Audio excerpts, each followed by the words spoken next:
Yeah, I ain't giving him too much credit. I approve. You ain't ordinance. You ain't. Oh yeah, shit. They already know. They already know. They already know. Don't. So, becoming a CO, you fleeting up XO. Now you the CO.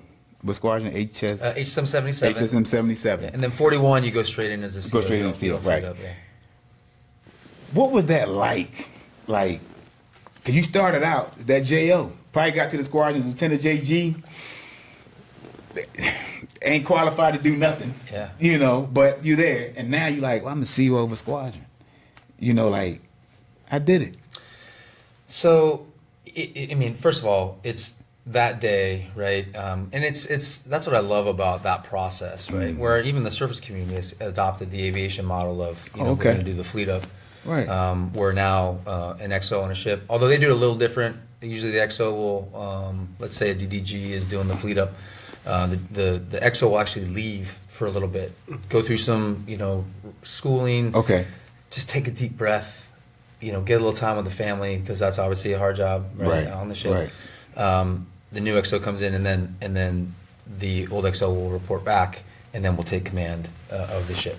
And so they've adopted that model because there's a lot of goodness in it. I think the communities too are doing a better job of talking to each other now. It used to be a lot of like, well, you know, you do what you do, we do we do, and now I think the aviation and service communities are really doing a great job of looking at, you know, hey, best practices, lessons learned. What do you do? That maybe we should try that. And so the cool thing about the squadron, you wake up as the XO and you go to sleep as the CO. I mean, because that day, right, you do a change command ceremony, and it's like, I got it. Right, you shake the CO's hand, someone obviously that you're close to because you've worked with him and for him for a while. You salute the admiral and say, "Sir, I'm ready to assume all duties and responsibilities of HSM 77 or whatever command it is." Right. And he's like, "Okay, young man or young woman, you got it." Yeah. And so it was just very humbling thinking back, because again, I realized that.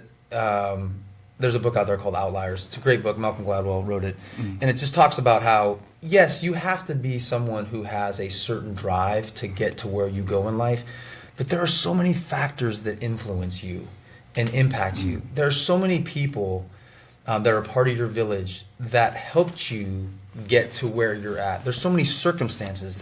The year you were born, the city that you were born in, the opportunities that you got, the doors that were opened by people for you, the people that didn't give up on you and said, you know what, I don't know why I continue to believe in you, but I do. Let's go. I got you, right? And so it was one of those very surreal moments when I thought back to all the people that had influenced. And so it was very, this isn't about me, this is about us, which is cool in a way that carried through my entire career. You know, Yank Cummings, our CO on Ford, and first talked about we, us, our, and that was the first time I heard it phrased like that, but I felt it and lived it, you know, most of my career, where, except when I was a knucklehead JO, you know, but it's we, us, our, and it's just so much more satisfying when you do it as a team. Oh, yeah. And so it was a day where I just gave a lot of credit and recognition, and maybe not even verbally, because I couldn't talk to the people because we were on deployment. We did it underway. Oh. But I, in my mind, I was like, you know what? This is not about me. This is about the people that have influenced me and that have been there to support me. Most importantly, my family and my closest friends. But sailors, shipmates, you know, and so it was very, very just humbling. Yeah. Blessing. That's cool.